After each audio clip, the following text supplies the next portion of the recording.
Hello, my name is Florian Jakob and I'm going to show you around on ProfiCloud.io, the IoT platform from Phoenix Contact. In this video, we are going to take a look at the application update of an AXCF 2452 in the device management service. And without further ado, let's dive right in. I am already logged in an organization where I can actually perform an application update with the real device. So I need to open the device, and as you can see, I already have the application tab open, and we can see that the last installed application is 1.0.1.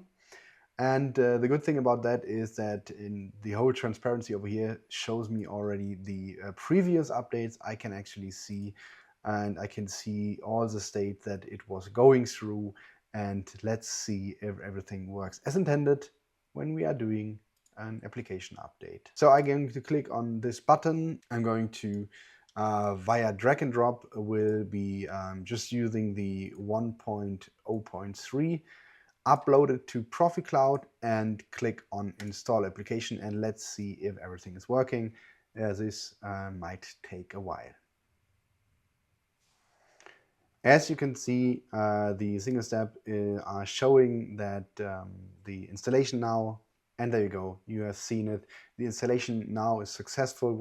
Thank you very much for watching these small video snippets. If you have any questions at all, please feel free to reach out. We are more than happy to show you around, give you a live demonstration of what we are showing here.